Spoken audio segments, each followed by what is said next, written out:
Hello guys, welcome to my channel Deepa education जे। आज की इस वीडियो में हम वापस चर्चा करेंगे बिहार शिक्षक भर्ती परीक्षा टीआरई 2.0 की, यानी दूसरे चरण की, दूसरे फेज़ की परीक्षा की। आपको पता है कि ये बिहार शिक्षक भर्ती परीक्षा दिसंबर में ही आयोजित की जाएंगी। अभी तक इसकी डेट 7, 8, 9 की थी, लेकिन अब इसको चेंज करके 14, 15 बता दिया गया है। तो ध्यान रखिएगा, आपके पास थोड़ा सा 1 हफ्ते का टाइम और आपको मिल चुका है।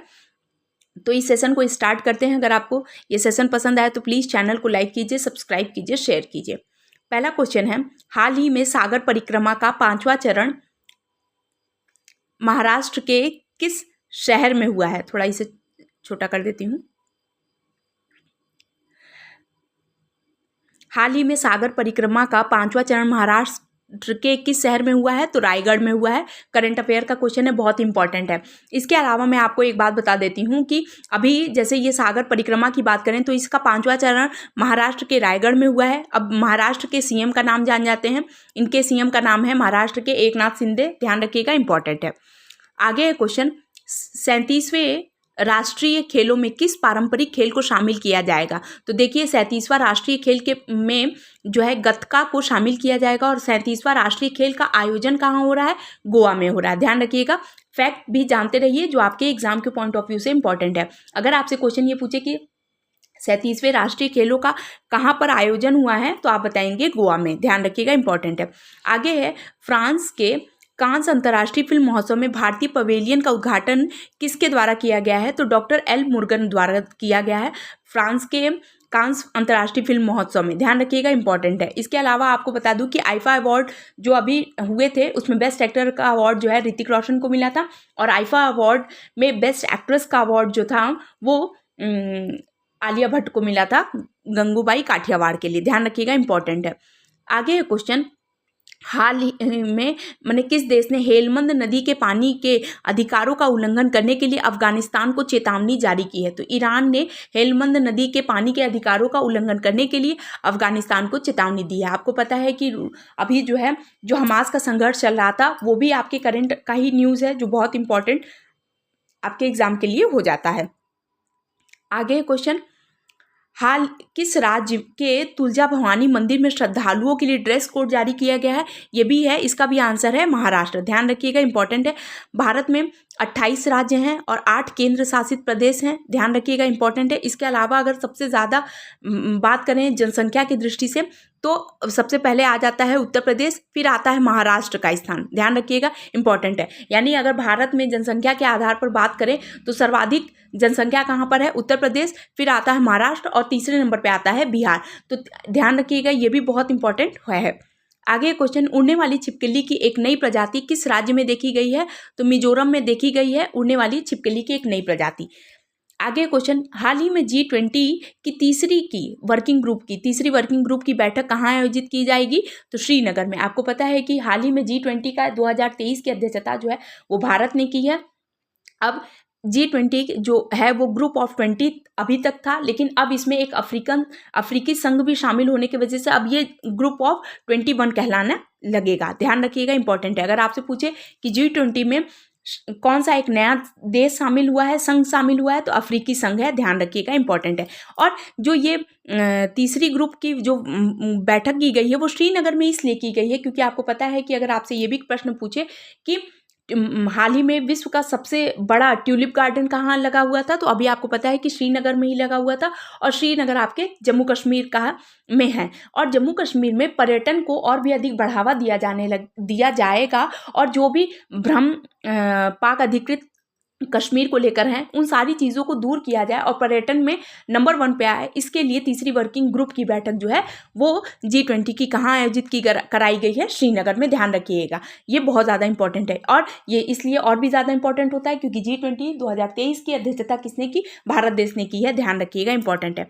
CBI का नया निदेशक नियुक्त किया गया है प्रवीण सूद को। ध्यान रखिएगा। आगे क्वेश्चन, किस देश ने 2023 में पोलियो से पहले मौत की सूचना दी है? ये भी अफगानिस्तान ने दी है। ध्यान रखिएगा, सब बिल्कुल करंट के इतने इंपॉर्टेंट क्वेश्चन है जो आपकी परीक्षा के लिए बार बार हो सकता है कि ये पूछे जाते हैं, ऐसे प्रश्न परीक्षा में पूछे जाते हैं।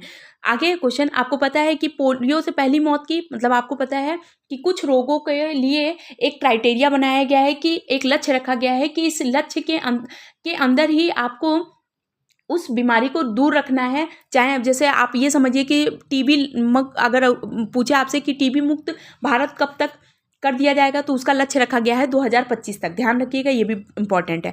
आगे क्वेश्चन, कालीकट अंतर्राष्ट्रीय हवाई अड्डा कहाँ पर है? तो कोझिकोड में है कालीकट अंतर्राष्ट्रीय हवाई अड्डा। ये भी इंपॉर्टेंट क्वेश्चन है, ये स्टैटिक जीके का क्वेश्चन है जो आपके 40 नंबर का जीके आएगा, उसके लिए भी ये इंपॉर्टेंट हो जाता है। कालीकट चूंकि नाम से आप हो सकता है कंफ्यूज हो जाए, आपको लगेगा कि ये कोलकाता में है, लेकिन नहीं, ध्यान रखिएगा, ये बहुत इंपॉर्टेंट है। कालीकट अंतर्राष्ट्रीय हवाई अड्डा कहाँ पर है? कोझिकोड में। भारत के किस बंदरगाह को रसायन बंदरगाह का नाम दिया गया है? तो गुजरात के दाहेज बंदरगाह को जो है रसायन बंदरगाह कहा जाता है। अब इसके बारे में मैं आपको एक बहुत इंपॉर्टेंट बात बताती हूँ। आपको पता है कि कोचीन शिप यार्ड की अगर हम बात करते हैं तो कोचीन शिप यार्ड जो है वो भारत का एक ऐसा शिपयार्ड है जहाँ पर बड़े बड़े जहाज़ों की मरम्मत कराई जाती है, और बहुत ही इंपॉर्टेंट है क्योंकि बड़े बड़े जहाज़ का आवागमन वहाँ पर होता है, और जब जहाज़ की टूट फूट होती है या मरम्मत होती है उसके लिए कोचीन शिपयार्ड आज भी पूरे भारत में विश्वविख्यात है, पूरे विश्व में विख्यात है।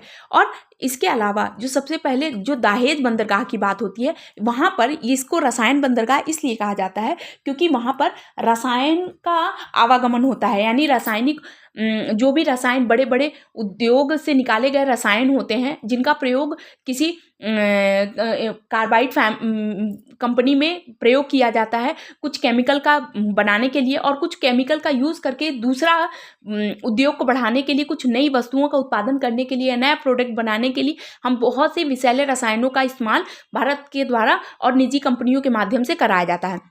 तो इस बंदरगाह यानी गुजरात के दाहेज बंदरगाह में चूंकि रसायन का क्या होता है, बहुत ही ज़्यादा आवागमन होता है, इस कारण इसे रसायन बंदरगाह के नाम से जाना जाता है। इंपॉर्टेंट है। कोचीन शिपयार्ड की स्थापना कब हुई थी? 1972 में हुई थी। ध्यान रखिएगा, ये भी बहुत इंपॉर्टेंट है। भारत में जनगणना की शुरुआत किसके शासनकाल में हुई? तो देखिए, भारत में अगर आपसे पूछे कि जनगणना की शुरुआत की अगर बात करें तो 1872 में, और 1872 का जो शासनकाल था वो था लॉर्ड मेयो का। तो मेयो के शासनकाल में 1872 में जनगणना की शुरुआत हुई। लेकिन अगर आपसे पूछे कि भारत में नियमित जनगणना रिपन के शासनकाल में हुई 1881 से। ध्यान रखिएगा, ये इंपॉर्टेंट है। अब देखिए, जनगणना किसका विषय है? तो जनगणना केंद्र सरकार का विषय है, यानी संघ सूची का विषय है। और जो केंद्रीय सतर्कता आयुक्त, चुनाव आयुक्त जो होते हैं, माफ करें, सतर्कता आयुक्त के माध्यम से जो है जनगणना कराई जाती है। तो आप यही ध्यान रखते रहिएगा कि ये जो 2021 में जनगणना होने वाली थी जो अभी तक नहीं हो पाई है, तो 2021 की जनगणना से पहले यानी 2011 की जो जनगणना हुई थी उस समय इसके आयुक्त कौन थे? तो ध्यान रखिएगा, ये भी बहुत इंपॉर्टेंट क्वेश्चन है।